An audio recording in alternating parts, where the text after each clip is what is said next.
can make sure we don't have reciprocal carry among states, and we can make sure that those weapons of war that I carried in war is the only place where those weapons are at. Walz said in a video shared by Vice President Kamala Harris's campaign that he supports limits to the Second Amendment. Walz did make a comment speaking to a group. He's done it a couple of times where he has used language that suggested he carried weapons in a fighting situation. Thoughts? We know exactly if we've been to combat or not, right? Mm-hmm. You went to combat, you went to war, you're in a theater. There's no debate about it. Him saying he was carrying, however he said it, paraphrasing, he is carrying weapons into war or whatever. He didn't go to combat at all, which I think isn't, how do you serve 24 years in a combat organization and not go to combat? Well, you do it on purpose. You do it intentionally. You have to intentionally dodge the rotation to not go to war. And I know those guys. You know those guys. Yeah. And I don't like that, especially for a person who's using that as collateral to solidify his position as now the vice president candidate. I mean, I look back during I think we can both agree, the initial invasion of both countries, Iraq and Afghanistan, was not kinetically that involved, but they grew over time. About 10 years into both of those, the military rotational system was so burdened that they started introducing the IA program, the individual augmentees, at least on our side. Yeah. And we were pulling people from traditional Navy and ancillary units that would have never even deployed to a combat zone. We're pulling them over there to fill billets because we're literally burning people to the ground with 18-month deployments and no rest and recovery cycle, and families are falling apart. And that's the time period where the National Guard was heavily leveraged upon filling in roles, deployment roles, so active duty battalions or units could actually get some rest and recovery. In my experience, and this is anecdotal through the lens of my own experiences, when I was talking to those people, it would be almost impossible to have served in the military and not made one of those deployments.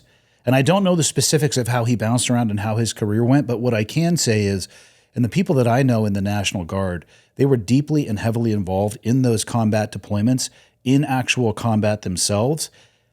It's odd to find somebody who came from a similar background but was able to avoid, and maybe that's not the right term, maybe it was accidental.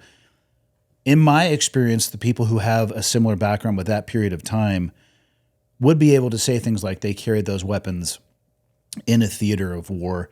Do you think it was an intentional, do you think it was a legitimate mistake with the vernacular choice, or do you think he was trying to, again, flex in a way that 99.9% of people wouldn't understand? But if you look at the people who do understand, and those are those who served in the military, the reaction from them is pretty dramatic. Yeah, they're saying it's stolen valor. And, yeah. And in do you think he intentionally misused those words? I think he did. And he knows what he's doing. I mean, here's what I would say, like from a sergeant major perspective, I would take a step back and I would say, during this time of war, which is the time you're talking about, in 2005, National Guard units were heavily involved in direct combat in theater, not as a field artillery organization, but doing convoy runs, doing security, going out with the Iraqi army. If there was one member of his organization that was killed in combat, then that would bother me. Because the only way I would give an excuse in this case to a fellow sergeant major is I would say, were you avoiding this because there was nothing going on? The year prior to me tapping out, they told me I was going to have to go downrange and as a sergeant major. And I said, what's the position? And they said, they need somebody in the talk to do a staff role. And it was a year job. And I was like, not interested. I'm not going to sit in a talk for a year. Now, if you told me I was going to be a company sergeant major on the front line in a fire base, not only would I would volunteer for that, but not only would I not tap out, I would look forward to that. The reason I tapped out is because I said somebody else can do an admin role, but a direct line combat role is very specific and you need experience. So Tim Kennedy in his position, which is the old unit that I was Tim Kennedy's boss, in that same organization, he stepped up because he knows there's a potential for him to go to war.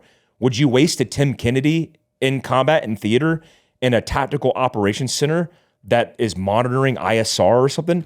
No, you would put him on the front line. I would put Tim in the talk. And I would do that because I know Tim, and he would be smashing his head against the TV. Put him in charge of the chow hall. I would do that only to him to fuck with him. You would be completely and utterly not utilizing his skill set for what he has trained for his entire career.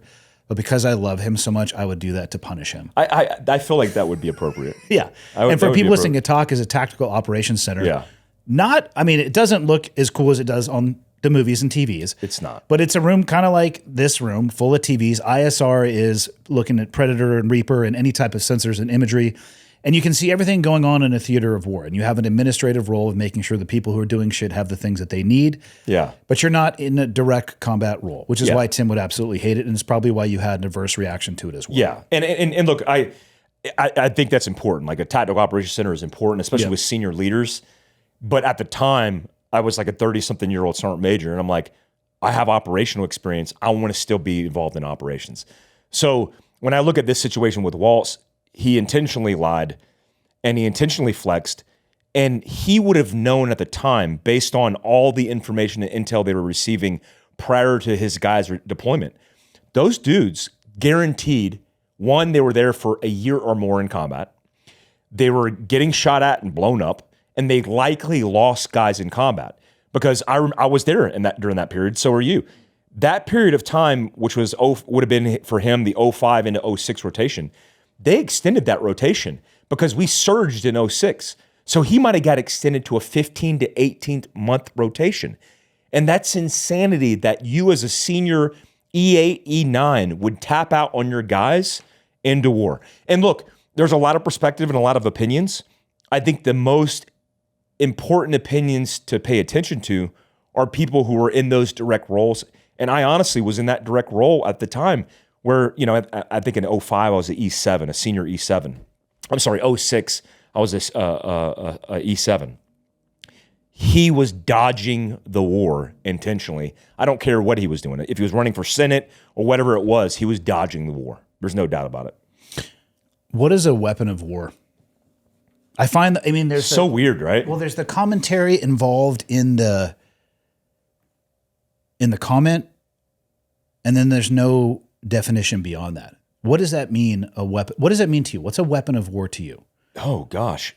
Because my question to him is, when you say that, are you referring to what most people consider to be an assault-type rifle, an M4 or the civilian version, an AR?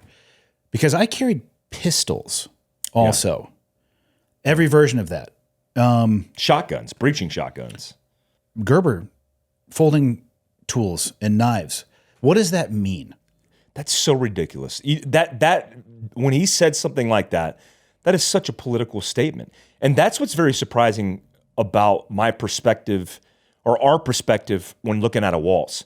Because you would expect a military person, somebody who grows up in the military, especially for 2 decades, to understand what that means, but he never went to war. So he likely doesn't understand what that means, because a weapon of war is not defined by a single weapon, especially in Iraq, where we were going into buildings where a guy was strapping explosives to his body and detonating on his entire family for the cause.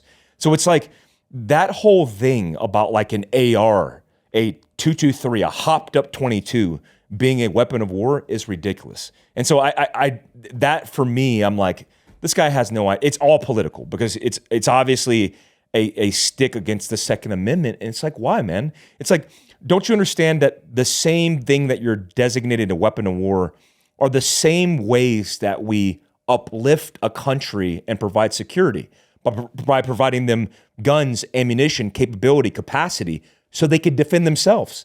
So it's actually a weapon of peace.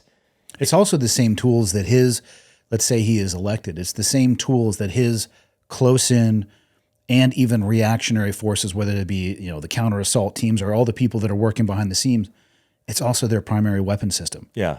So are you going to restrict your own security detail from using these particular types of weapon, or are you only trying to protect, I shouldn't even say protect, are you only trying to remove these things from the hands of civilians while allowing your government or those that protect you to maintain using them? Yeah. It's to be a very slippery slope. Well, here's a question for you about, I heard the same thing on a news correspondents that were backing basically Walz. And they said, despite him not going into combat, despite him saying these things about him taking weapons into war when he never went to war, he still served honorably for 24 years. Do you think that's the case where despite all the things, maybe he even admits he didn't want to go to war and he tapped out. Do you think there's a difference for a guy who serves, no matter what the capacity? He could be a cook, he could be field artillery, he could be a Navy SEAL, and honorable service despite him not going to war? I mean, I think you and I intuitively recognize that about 15% of the military is tooled for direct combat. The rest of it is not. So the 15% that serves in a direct combat capacity would not be able to do their job without the other 85% of the people making it possible. So in my opinion, all service is, I mean, assuming that you did and got out an honorable discharge and you weren't discharged for like stealing demo and weapons, to use some examples of things that happen in the SEAL teams, occasionally. I mean, if you don't get a dishonorable discharge and you commit to a certain time period and you do your time period, I think that's great. You're still agreeing to serve something greater than yourself. Yeah. And people do it for a variety of reasons. I mean, I remember pre 9/11, one of the main reasons people joined was the educational benefits. Yeah. Because it had been 20, 30 years since sustained combat. People really didn't think, in my estimation, I obviously can't get inside of their brain, but they were probably thinking more about what the military could do for them as opposed to what they could do for the military. Post 9/11, that's a different mathematical equation, because if you joined up in that time period, you kind of knew what the world was headed towards in the U.S. military. But I would never have been able to do what I did for a living without those other people who never saw combat. So I have nothing but an immense amount of respect for that. Where it gets off the rails a little bit for me is when you start swapping out words that people outside of that military world wouldn't know the difference to either elevate yourself or make a point that becomes less than truthful or other than truthful. That's my issue. Does that diminish your service? No. But it shows me and it gives me a little bit of an illumination into your character. And like you said, a leadership characteristics. Who do I want to see in these leadership roles? Do I want people who can just tell the truth, regardless if it's a flex or not? Or do I want people that when they need to, if it's going to serve a political aim or ideology, they will round the edges on it just a little bit? And I'm not looking for that latter. I want the former. Yeah. I mean, people think that everybody in the SEAL teams saw combat. Not true at all. There's a huge, especially now in the modern era, huge contingent of SEALs that never saw combat. Does that mean that it's not honorable service, that they didn't go through the selection and refinement? Like, they still did all those things. But tell the fucking truth. Yeah. That's what means the most to me. Tell the truth. And if you didn't do these things, I'm not going to degrade your service at all. I'm still going to give you a high five and thank you for your service, because, again, it takes a village for the small, I hate the term tip of the spear. I don't know where that came from, because I think you and I both realize it's like the tip of the dull spoon. It's, it's like, I wish we were as high speed as people thought. None of that's just possible without everybody else. Yeah.